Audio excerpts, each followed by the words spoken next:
할렐루야. 계속해서 요한복음 19장 31절부터 끝절까지 우리가 공부를 하겠습니다.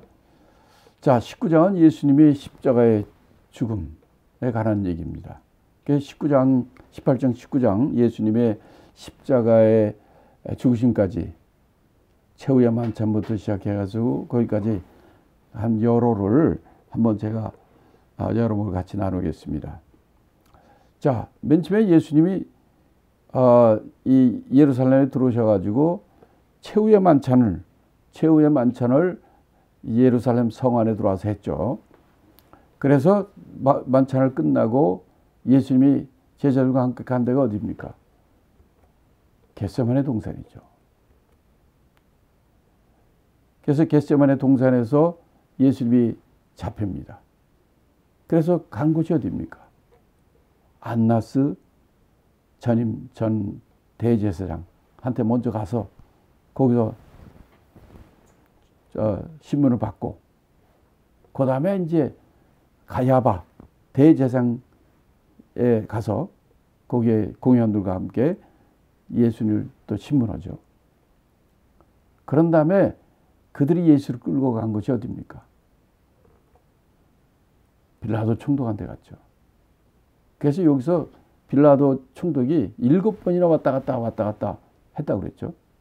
근데 이 요한복음에는 없지만은 이 빌라도가 중간에 너 어디 사람이냐 하니까 저거 갈릴리 사람이라 하니까 그럼 갈릴리는 헤롯 왕 관할 거 아니냐? 이 골치 아픈 거 이거 왜 내가 하냐? 그 헤롯한테 보내라. 그래가지고 헤롯 왕한테 중간에 갑니다. 원래 헤롯 왕은 그 관저가 예루살렘에 있는 것이 아니라 갈릴리 지역이니까 그쪽에 있어야 될 거 아닙니까? 그런데 이때가 6월절이기 때문에 헤롯 왕이 이 예루살렘 안에 그의 관저가 또 있어요. 그래서 와 있는 거예요. 그러니까 한밤중에 빌라도가 새벽녘에 헤롯 왕을 보낸 거예요. 예수를. 그러니까 헤롯 왕이 보니까 예수 시험만 하고 이 골치 아픈 거 내가 또 하면 안 되겠으니까 빌라도에게 또 보냅니다. 그래서 빌라도가 새벽까지 있다가 거기가 재판 박사라는 곳에서 재판소에 앉아서 십자가 처형을 선고하는 거예요. 그래서 예수 그리스도가 이제 또 골고다까지 예수님이 가게 되는 거죠. 십자가를 메고 걸어가다가 그래서 골고다에서 십자가 매달려 죽게 되는 거예요. 이것이 사복음서에 나오는 예수님의 마지막 십자가의 죽음의 마지막 여로였습니다. 그래서 이 시간에는 예수님이 십자가에 죽으신 다음에 생긴 일과 이거에 대한 교훈을 같이 함께 나누겠습니다. 자, 31절부터 먼저 읽겠습니다. 이날은 예비일이라. 유대인들은 그 안식일이 큰 날이므로 그 안식일에 시체들을 십자가에 두지 아니하려 하여 빌라도에게 그들의 다리를 꺾어 시체를 치워달라 하니, 군병들이 가서 예수와 함께 못 박힌 첫째 사람과 또 그 다른 사람의 다리를 꺾고 예수께 이르러는 이미 죽은 것을 보고 다리를 꺾지 아니하고 그중 한 군병이 창으로 옆구리를 찌르니 곧 피와 물이 나오더라. 이를 본 자가 증거하였으니 그 증거가 참이라. 저가 자기의 말하는 것이 참인 줄 알고 너희로 믿게 하려 함이니라. 이 일이 이룬 것은 그 뼈가 하나도 꺾이지 아니하리라 한 성경을 응하게 하려 함이라. 또 다른 성경에 저희가 그 찌른 자를 보리라 하였느니라. 자, 이 31절에 보면 이 날은 무슨 날이라고 그랬습니까? 예비일이라고 그랬어요. 또 유대인들은 그 안식일이 큰 날이므로 이렇게 했어요. 지금 예비일이라는 것은 바로 지금 6월절 예비일이라는 뜻이고, 또 안식일이 큰 날이라 이렇게 되어 있어요. 그 유별한 안식일이 뭔가 하는 말이 되죠. 왜냐하면 이 안식일에는 십자가 나무에 달린 시체가 있으면 안 됩니다. 그래서 그 시체를 치워야 돼요. 그렇기 때문에 십자가에 죽지 않고 있는 사람, 그런 사람은 그냥 치울 수가 없잖아요. 그래서 그 다리를 꺾어가지고 그 샤크로 그 사람이 빨리 죽게 만들고, 그래서 그 죽은 시체를 치울 수가 있는 거예요. 그래서 양옆에 있는 십자가 달린 이 사람들은 아직 안 죽었어요. 며칠 가니까요, 보통. 근데 6월절 때문에 이들이 시체가 나무에 달려 있으면 안 돼요. 그래서 다리를 꺾은 것이고, 근데 예수님도 다리 꺾으러 가서 보니까 예수님 이미 벌써 죽었잖아요. 그러니까 다리 꺾지 않았던 거예요. 그 대신 그 죽었으니까 확인하려고 창으로 옆구리를 찔렀다는 거예요. 그랬더니 피와 물이 나왔다 이렇게 돼 있어요.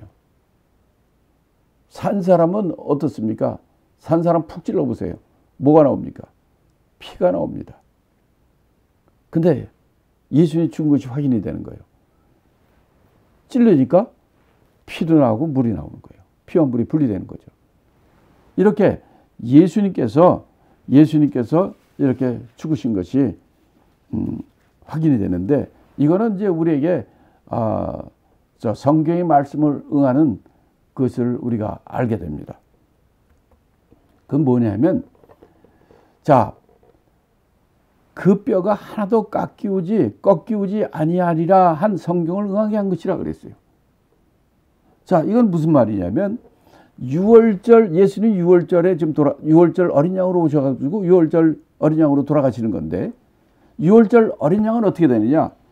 출애굽기 12장 46절에 보면, 한 집에서 먹되 그 고기를 조금도 집 밖에 내지 말고 뼈도 꺾지 말지며, 이렇게 얘기를 합니다.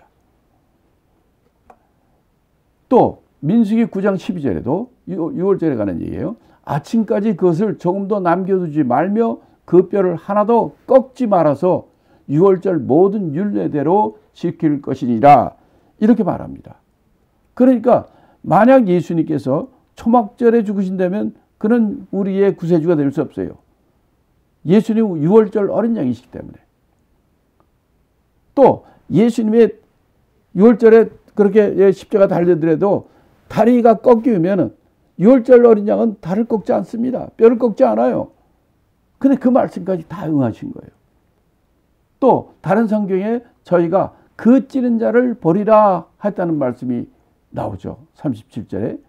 이거는 다른 성경의 말씀을 응한 것인데, 스가랴서 12장 10절에 보면, 내가 다윗의 집과 예루살렘 거민에게 은총과 강구하는 심정을 부어주리니 그들이 그 찌른 자를, 찌른 바 그를 바라보고 그를 위하여 애통하기를 독자를 위하여 애통하듯 하며 그를 위하여 통곡하기를 장자를 위하여 통곡하다 하리라. 그 찌른 바 그를 바라본다고 했어요. 이 말씀이 그대로 바로 예수님께서는 그 성경의 말씀을 응하셨다는 얘기예요. 그러니까요, 예수님이 이 십자가에 6월절 어린 양으로 오셔가지고 6월절 바로 예비일 전날 양이 잡잖아요. 그것처럼 이가 죽을 수 있었던 것은, 이거는 많은 어려움이 있었어요. 예를 들어서 이 대제사장과 이 사람들 맨 처음에 이번 6월절에는 예수를 죽이지 말자 이렇게 했잖아요. 만약 다른 절기 때 잡혔다면, 아니 그리고 그때 잡혀서 예수를 끌고 갔지만은, 아니 무슨 재판을 갖다가 한밤중 새벽까지 하는 게 어디 있습니까?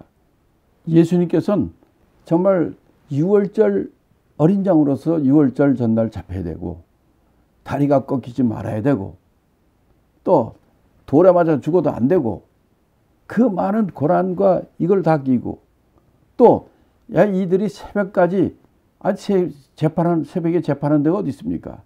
그런데 새벽에 그들을 총독을 끌어내가지고 십자가 재판까지 할 수 하도록 이렇게 한 것을 보면은, 잘못하면 예수님께서 우리의 구세주가 되지 못할 수도 있을 뻔했어요. 그러나 우리는 압니다. 우리의 계획대로 되는 것이 아니라 하나님의 계획대로, 하나님의 뜻대로 이루어지는 것을 우리가 알기 때문입니다. 그래서 성경 예수님 계속해서 지금 말하는 것, 하나님의 성경의 말씀을 응하시는 거예요. 뼈도 하나도 꺾이지 않았죠. 또 그 찌른 자를 보리라 하는 말씀대로 이 모든 예수님의 그 행적을 보면 이 모든 행적이 성경의 말씀을 응했다 그랬어요. 이렇게 정말 우리가 믿는 예수님은 정말 진리의 말씀, 정확한 하나님의 말씀대로 오시고 일을 이루신 분이고 그 말씀대로 되는 것을 알기 때문에 사실 우리의 신앙생활은 어렵지 않습니다. 왜? 진리의 말씀을 예수님께서 우리에게 주셨고 그 말씀을 우리가 믿고 따라가기만 하면 되는 거예요.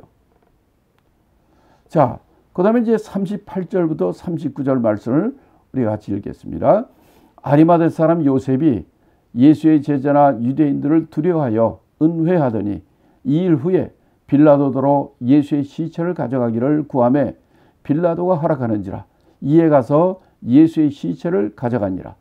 일찍 예수께 밤에 나왔던 니고데모도 몰약과 침향 섞은 것을 100근쯤 가지고 온지라.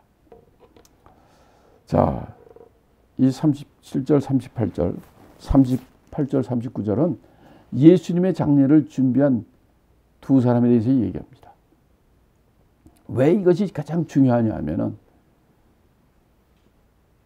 아리마대 요셉과 니고데모가 아니었으면은 예수님 큰 문제 생깁니다. 만약 이 아리마대 요셉이 한 일은 뭐냐면 예수님의 시체를 달라 했던 사람이에요. 그래서 그 허락을 받고 시체를 가져왔고 두 번째는 자기가 사놓은 새 무덤 있어요. 거기를 얘가 준비했는데 이 사람이 준비했는데 그 무덤을 바로 예수님을 위해서 예수님의 시체를 놓는 무덤으로 사용한 거예요. 만약에 이것이 없다면 어떻게 됐을까? 예수님이 그냥 다른 그 십자가에 죽은 다른 행악자처럼 저 골짜기에 던져버리고 시체 더미를 던져버리고 그렇게 됐다면 어떻게 됐을까요? 들짐승 새들이 와서 내장을 펴먹고 눈알을 파먹고 살 좀 떼어먹고 뼈만 남고 이렇게 됐을 거예요. 만약 그렇게 되면 우리가 어떻게 부활하신 예수를 만날 수 있겠습니까? 아리마대 요셉. 그 시간에는 예수님도 어쩔 수 없고 하나님도 어쩔 수 없는 시간입니다.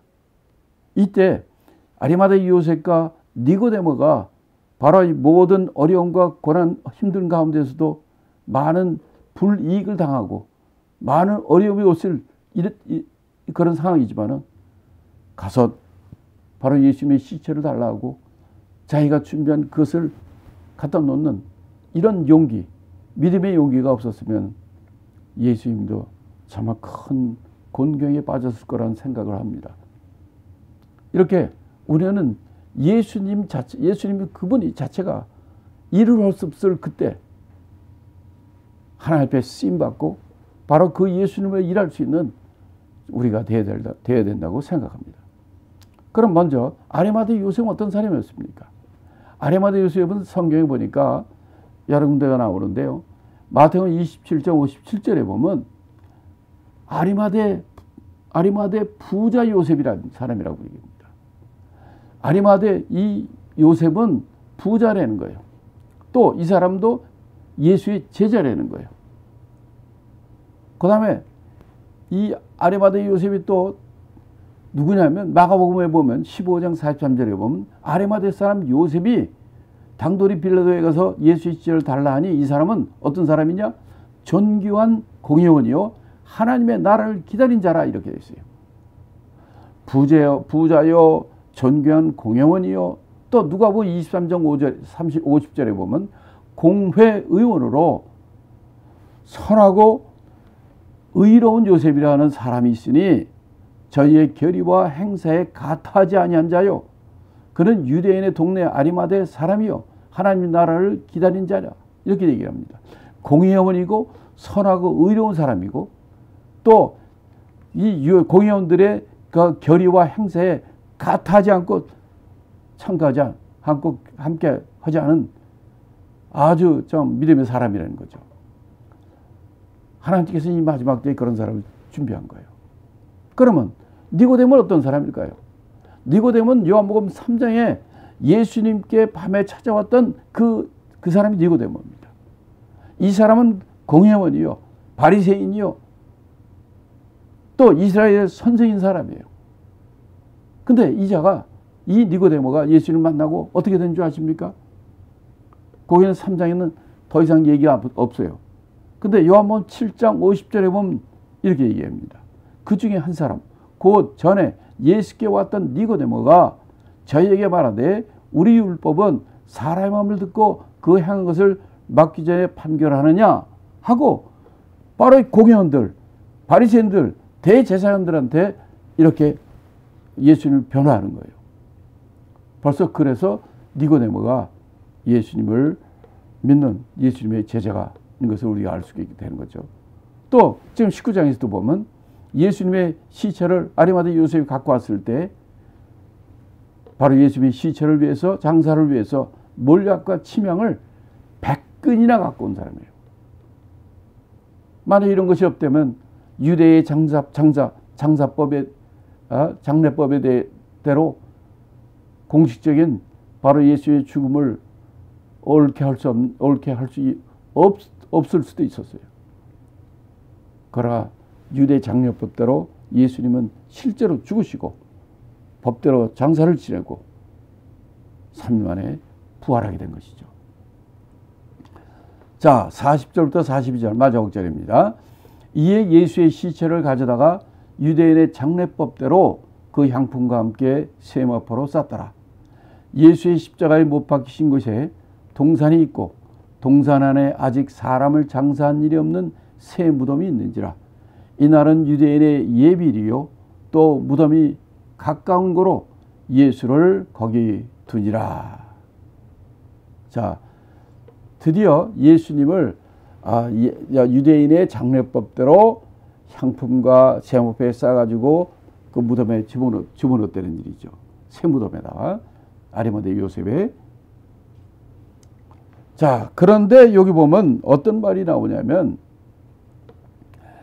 이 날이 어느 날이라고 그랬냐면 유대인의 예비일이라 그랬어요. 유대인의 예비일이라는 말이 여러 군데 나오는데, 자, 우리가 여기서 우리가 하나 좀 같이 좀 볼 것이 있습니다. 예수님께서 유대인의 예비일이라는 단어가 여기 계속 몇 군데 나오는데, 예를 들어 31절에도 바로 이날은 예비일이라 그 안식일이 큰 날이다 이렇게 얘기 나와요. 자, 이거는 바로 지금 예수님 예비일이라는 것은 전날이라는 거예요. 또 그 안식일이 큰 날이다 그랬어요. 그러니까 큰 날이 어떤 날입니까? 6월절이죠. 그런데 그날이 안식일이라는 거예요. 그렇기 때문에 안식일이기 때문에 안식일에는 시체를 나무에 달 수가 없기 때문에 다리를 꺾었고, 이렇게 해서 안식일에 이 시체가 나무에 달려 있으면 안 되는 그 이유는 이게 그날이 안식일이라는 거예요. 근데 그날이 큰 날이라는 거예요. 우리가 일반적으로 예수님께서 3일 만에 부활했다고 얘기를 합니다. 그래서 부활한 날이 주일이라고 생각하니까, 그러면 예수님이 언제 죽었느냐? 안식일 전날이라고 생각하죠. 그 성경이 계속 그러니까 그날이 안식일이니까 그 시체를 그렇게 죽이고 치운 것처럼, 그러니까 우리가 안식일이 토요일이니까 예수님이 죽은 날이 금요일이라고 생각하는 거예요. 그러면 금요일 날 돌아가셔가지고 주일날 새벽에 갔을 때 시체가 없었잖아요. 그러면 도대체 예수님이 얼마 동안 죽으셨다고 부활한 겁니까? 금요일 날 지금 저녁인데, 금요일 날 저녁에 죽으셔가지고 토요일 날 저녁, 그리고 주일 날 새벽, 그럼 하루만도 안 되는 거예요. 그런데 성경에 뭐라고 되어 있냐면 마태복음 12장 40절에 보면 이렇게 되어 있습니다. 마태복음 12장 40절에 보면 요나가 밤낮 사흘 동안 물고기 뱃속에 있던 것처럼, 뱃속에 나온 것처럼, 인자도 밤낮 사흘 만에 사흘 동안 땅속에 있으리라. 이렇게 되어 있어요. 요나의 요나의 표적밖에 없다. 이렇게 말씀하신 이유도 요나가 3일 동안 밤낮 3일 동안 물고기 뱃속에 있다 나온 것처럼 바로 인자도 밤낮 사흘 동안 땅속에 있다 부활한다. 이 얘기를 하신 거거든요. 밤낮 사흘입니다. 그러면 예수님께서 주일날, 일요일날, 주일날 새벽에 그들이 갔을 때 없었던 것처럼 그러면 주일날 새벽 이전에 부활하신 거예요. 그러면 밤낮 사흘, 3일 동안 예수님의 무덤 속에, 땅 속에 있으려면 어떻게 됩니까? 만약 금요일날 저녁에 돌아가셨다면, 안식일 전날, 그러면 금요일날부터 토요일날, 금요일날 저녁부터 토요일날 저녁까지 하루, 주일날 새벽이면 하루 반도 안 되는 거예요. 그럼 밤낮 사흘이 되려면 적어도 수요일날 저녁이 돼야 돼요. 그래서 목요일 저녁, 목요일 밤, 금요일 밤, 토요일 밤, 그래서 새벽에 갔을 때 없죠. 이게 문제가 되는 거예요. 왜 여기서 문제냐면 그날이 안식일 전날에 죽으셨다는 것 때문에. 그런데 여러분 이걸 아셔야 돼요. 안식일은 두 종류 안식일이 있습니다. 제7일이 되는 안식일이 있어요. 그게 토요일입니다. 그런데 유대인의 절기가 있습니다. 유월절이라든지 초막절이라든지 이거는 큰 날입니다. 이 날은 특별 안식일입니다. 그러니까 유월절이 안식일 전날, 안식일로 지키는 것을 이 날은 특별 안식일이에요. 그것을 큰 날이라 그러는 거예요. 그래서 여기서 계속 예비일 날 예수님이 죽으시고 그 다음 안식일이기 때문에 죽으셨다는 거지. 바로 이 안식일을 우리가 일반 안식일 토요일 날로 생각하니까 예수님이 3일, 밤낮 3일 있다가 부활하셔야 되는데 하루밤도 안 돼서 부활하신 게 되어버리는 거예요. 여러분 예수님의 순환, 고난주간, 패션 윅 그동안을 보세요. 주일날, 종료주일, 그 다음에 성전 청결케 하시고 그 다음부터 많은 날이 빕니다. 금요일까지 가려면. 이거에 대해서는 우리가 나중에 더 얘기하셨지만 다음 장은 20장으로서 예수님의 부활장을 우리 같이 나누겠습니다. 오늘 우리가 예수님의 순환과 예수님의 십자가의 죽으심과 예수님의 죽으심을 이게 준비한 아리마대 요셉과 그 다음에 니고데모처럼 정말 하나님 앞에 꼭 하나님이 필요할 때 하나님 앞에 쓰임받는 저와 여러분의 얘기를 예수님을 축원합니다.